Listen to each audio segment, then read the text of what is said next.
Hi అండి, welcome to our channel. ఈరోజు మన వీడియోలో బీరకాయ ఉల్లికారం కూరని చూపిస్తున్నాను.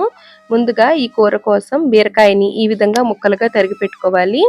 మరీ చిన్న చిన్న ముక్కలుగా కాకుండా మీడియం సైజు ముక్కలుగా తరిగి పెట్టుకోవాలి. బీరకాయని తరిగే ముందే రుచి చూసుకోవాలండి, అప్పుడప్పుడు చేదుగా ఉంటాయి. ఉల్లికారం కోసం ప్యాన్లోకి నూనె వేసుకుని నూనె వేడైన తర్వాత తరిగి పెట్టుకున్న ఉల్లిపాయ ముక్కల్ని వేసుకుని కొద్దిగా మెత్తబడే విధంగా కలుపుతూ మగ్గించుకోవాలి. ఎలాగో మిక్సీ చేస్తాం కాబట్టి మరీ చిన్న చిన్న ముక్కలుగా అవసరం లేదు. ఈ విధంగా ట్రాన్స్పరెంట్గా మగ్గిన తర్వాత బాగా చల్లారబెట్టుకుని మిక్సీ జార్లోకి వేసుకోవాలి. ఉల్లిపాయ ముక్కలు ఈ విధంగా మగ్గితే సరిపోతాయి. ఇప్పుడు ఇందులోకి రుచికి తగినంత కారాన్ని వేసుకోవాలి. అలాగే పావు స్పూను పసుపుని వేసుకుని కూరకి తగినట్లుగా ఉప్పుని వేసుకుని కచ్చా పచ్చాగా మిక్సీ చేసుకోవాలి.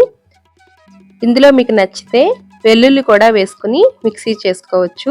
ఈ విధంగా తయారు చేసుకుంటే వంకాయ, దొండకాయ, బెండకాయతో కూడా ఉల్లికారం తయారు చేసుకోవచ్చు. ఇప్పుడు స్టవ్ మీద ప్యాన్ పెట్టుకుని కూరకు తగినట్లుగా నూనె వేసుకోవాలి.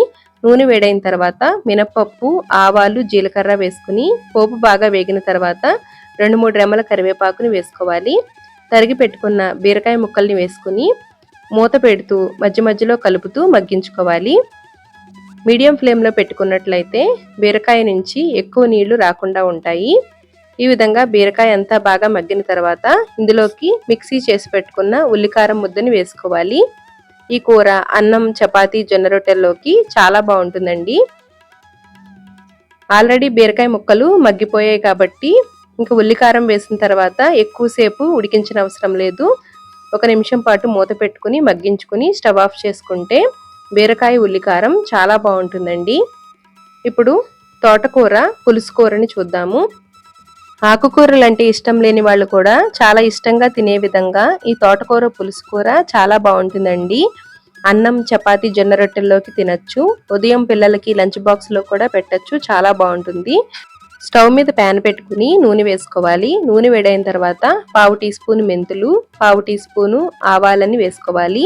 1 ఎండుమిరపకాయ, చిటికెడు ఇంగుని వేసుకుని ఈ పోపు బాగా వేగిన తర్వాత పచ్చిమిర్చి, వెల్లుల్లి, ఉల్లి తరుగుని వేసుకుని కొద్దిగా మెత్తబడే విధంగా కలుపుతూ మగ్గించుకోవాలి. ఇలా ఉల్లిపాయ ముక్కలు బాగా మగ్గిన తర్వాత ఇందులోకి 1 పావు స్పూను పసుపుని వేసుకుని మరొకసారి బాగా కలుపుకోవాలి. ఇలా ఉల్లిపాయ ముక్కలు మగ్గిన తర్వాత ఇందులోకి తరిగి పెట్టుకున్న టమాటా తరుగుని వేసుకోవాలి. టమాటాలు కొద్దిగా మెత్తబడే విధంగా కలుపుతూ మగ్గించుకున్న తర్వాత తరిగి పెట్టుకున్న తోటకూరని వేసుకోవాలి. తోటకూరని తరిగే ముందు ఉప్పు నీళ్లలో 10 నిమిషాలు ఉంచి చిల్లులు జల్లెల్లోకి వార్చుకొని నీళ్లు తగ్గిన తర్వాత తరిగి తీసుకుంటే కూర చేసేటప్పుడు నీళ్ళు ఎక్కువ రాకుండా ఉంటాయండి. ఉప్పు, పసుపు నీళ్ళల్లో వేసి కడగడం వలన ఆకుకూరల నుంచి వచ్చే వాసన తగ్గుతుంది. ఇప్పుడు తోటకూర అంతా బాగా కలుపుతూ మగ్గించుకోవాలి. ఈ తోటకూర తోటి చాలా రకాల వెరైటీస్ మన ఛానల్లో ఉన్నాయి, ఒక్కసారి చూడండి. ఇలా తోటకూర అంతా బాగా మగ్గిన తర్వాత చిన్న గోళీ సైజ్ అంతా చింతపండుని నానబెట్టుకుని రసం వేసుకోవాలి. అలాగే 1 టేబుల్ స్పూన్ బియ్యం పిండిని నీళ్ళల్లో కలుపుకొని పలుచగా వేసుకోవాలి. రుచికి తగినంత ఉప్పు వేసుకోవాలి. అలాగే 2 టేబుల్ స్పూన్ల బెల్లం వేసుకుంటే రుచి చాలా బాగుంటుందండి. ఇలా బియ్యం పిండిని నీళ్లలో కలుపుకొని వేసుకుంటే కూర ముద్దగా చాలా బాగుంటుంది. 1-2 నిమిషాలు కలుపుతూ మగ్గించుకుంటే తోటకూర పులుసు కూర అన్నం, చపాతీ, జొన్న రొట్టెల్లోకి తినడానికి చాలా బాగుంటుంది. ఇప్పుడు తోటకూర మామిడికాయ పప్పు పులుసుని చూద్దాము. 1 గ్లాసు కందిపప్పుని తీసుకుని 2-3 సార్లు శుభ్రంగా కడిగి 3 గ్లాసుల నీళ్లను వేసుకుని ఈ విధంగా ఉడికించుకోవాలి. ఇలా ఉడుకుతూ ఉన్నప్పుడు పైన వచ్చే నొరగని తీసేసుకోవాలండి. పప్పు బాగా ఉడుకుతూ ఉండగా తరిగి పెట్టుకున్న తోటకూర, మామిడికాయ ముక్కల్ని వేసుకోవాలి. కారానికి తగినట్లుగా పచ్చిమిర్చి, పసుపు, ఉప్పు వేసుకుని కలుపుతూ ఉడికించుకోవాలి. ఈ విధంగా ఉడికించుకుంటే పప్పు పులుసు రుచి చాలా బాగుంటుందండి. నేను ఇక్కడ ఎర్ర కందిపప్పు తీసుకున్నాను. ఎర్ర కందిపప్పు అయితే చాలా త్వరగా ఉడుకుతుంది.